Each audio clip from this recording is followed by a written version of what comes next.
Okay, so we come to the fifth of the James Bond films, and at a point, this was to be Sean Connery's last outing as 007, for the reasons that I shall explain through this review. So we come to James Bond film number 5. So the film series has been around for 5 years in this year. The film was released back in June 1967. About a year and a half after the release of Thunderball, so people were still, Thunderball was still popular to many people, many filmgoers, and You Only Live Twice came around, and we saw James Bond going to Japan. The director had changed. We now had Lewis Gilbert, who, before You Only Live Twice, worked on Alfie, another very British film with Michael Caine. And so You Only Live Twice brings in a new director, Lewis Gilbert. Same James Bond, of course, new actors. We have the traditional gun barrel logo, and in the opening pre-title sequence, James Bond dies. He is shot in bed with a Chinese girl, and we of course discover that James Bond isn't really dead, that it's an elaborate setup to give Bond a little bit of breathing space for his next mission. People think he's dead, so they're not going to bother him so much. So that's how we begin You Only Live Twice, and of course that segues into one of the most beautiful title themes, sung by Nancy Sinatra. She sings it brilliantly, and it's actually one of the best scores from John Barry in this film. Very underrated score for You Only Live Twice. Beautiful Japanese sounds, just really evocative of the country. And I've never been to Japan, but just by listening to the music and seeing the visuals of Japan in this film, the cinematography just makes you want to go if you've never been. I would love to go to Japan one day. So it's one of John Barry's best scores, one of the best title songs as well. Actually, it's a very beautiful title sequence for the opening credits, once again from Maurice Binder. And Japan is an inspired choice for location for the James Bond series. Until this point, they hadn't been to Japan, so it was a nice way to show off the country with all its beauty.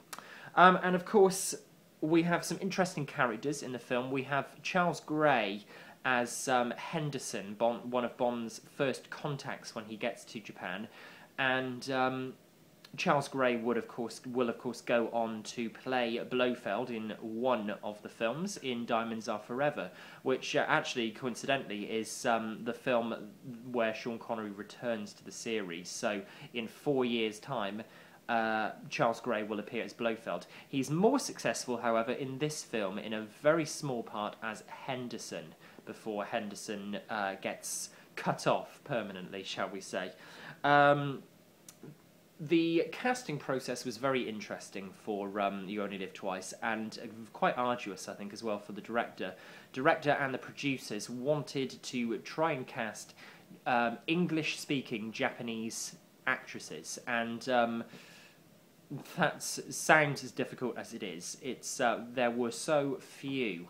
There were a couple that spoke fairly good English, or manageable English. One was Miyahama, who plays Kissy Suzuki, great name, who turns out to marry James Bond in a ceremony in the film, which is quite an interesting moment actually in the film. One of the more interesting moments in a generally quite dull movie. And Akiko Wakabayashi, who plays Aki, and she is actually an excellent James Bond girl. She's very faithful to Bond after he realises that she's an ally, and that she's working for Tiger Tanaka, who's played by Tetsuro Tamba, who was a reputable actor in Japan in the 1960s, and he appears here as a great a great aid to Bond. Most of Bond's aides in the films are actually very good and very resourceful, and Tanaka is particularly. James Bond's code word obviously is "I love you," so it's perfect for James Bond. Akiko Wakabayashi, who plays Aki, she has one of the most somber moments of the film, actually, and one of the most somber moments of the series up to this point, where the poison that is meant for Bond by an assassin in Japan is accidentally given to Aki while her and Bond are sleeping. And Aki wakes, obviously, clutches her throat, realises that she's been poisoned, and Bond cannot do anything about it, and Aki dies next to him. It's actually quite a sad moment in the film, and one of the better moments for it is real pathos for the characters at this point. I think the main thing about You Only Live Twice has to be Ken Adams' incredible volcano set at Pinewood Studios. It's the first really ginormous set. I mean, the Fort Knox set for Goldfinger was large, obviously, but this was on a huge scale. It's enormous, and the structure of it is quite extraordinary, actually, for the time. And it's amazing, really, that Ken Adam didn't get more recognition for the work that he did on the Bond series, because some of his sets are just ingeniously created. They really are. So, of course, we have Bond getting married and becoming Japanese. The problem with the film is that it drags along a little. It's a little like Thunderball in a way, that it tries to be so many things, but cannot quite work out what it wants to be. It's a promising opening to the film, and obviously Bond coming back from the dead, sneaking into Japan, and I mean, the beginning of the film is fairly good. It then kind of descends. It goes in so many different directions, and the finale is once again, it's a good finale as well, with Bond and Tiger and Kissy and all of their aides jumping to Bond's rescue in the down into the volcano, into Blofeld's volcano base. So I mean, you can see the parodies here that the Austin Powers films created with Dr. Evil and the volcano layer. If it weren't for You Only Live Twice, we probably wouldn't have Austin Powers today. It's the first of the really sort of outlandish Bond films. Bond relies heavily on gadgets. He has Little Nelly, the gyrocopter. He has a number of gadgets from Q. And you can tell that Sean Connery is just not interested anymore, which really does let the film down. As the series' main star, he has done 4 films until this point, and obviously he's on his 5th James Bond film now. But he is being paid quite a significant amount of money. His paycheck was large for the 1960s, and but it was on and off the set that there were big issues that Sean Connery had with the producers, with Cubby Broccoli and Harry Saltzman. In the latest documentary, actually, I found out some interesting information that I didn't know, that tensions were really rife on the set of You Only Live Twice, and one on the set of Mr. Osato's office. Bond is in there, Sean Connery playing Bond, and at one point, while the cameras are rolling, Sean Connery stops saying his lines and stands completely still, staring at Harry Saltzman in the corner. Sean and Harry did not get on very well at all. They had a lot of arguments towards the end of Connery's Bond tenure. And Sean didn't get on with Cubby either by the end. It was a very taut relationship between them. You would obviously later discover that from the documentary that I watched recently, The Everything or Nothing, is quite interesting. Barbara Broccoli explains that at Cubby Broccoli's death, Sean Connery actually apologised to Cubby and actually admitted that he loved him and really thanked him for introducing him to the world, you know, making him the famous star that he is today. So it's actually quite a nice moment. But at the time, tensions were really high between them. So we have Teru Shamada, who played Mr. Osato in the film. Quite a good heavy, actually. Quite an interesting henchman of Blofeld. And of course we have Blofeld as well, played by the by the brilliant Donald Pleasance. Obviously Donald Pleasance would go on to star in the Halloween series of films. The horror would be his genre for a while.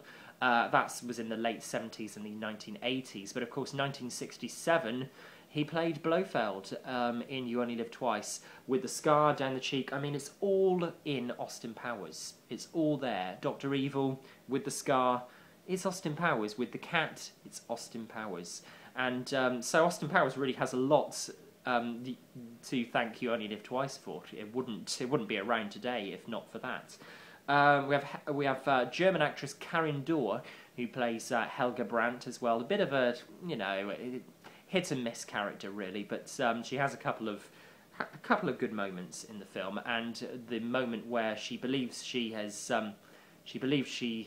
got away from Blofeld, but then falls victim to Blofeld's piranhas is actually quite a good scene. Actually, quite an interesting death for her. So Lewis Gilbert is the director this time. He will go on to direct two more of the Bonds. He will direct The Spy Who Loved Me and Moonraker, two of Roger Moore's films. And actually, he's the director who has worked on the Bond series. He did three of the films, and he did actually the three with probably the biggest sets on them, the biggest set-piece films. You Only Live Twice with the volcano set, Spy Who Loved Me with the supertanker, and Moonraker, obviously, with the space set in space. So lots of logistics.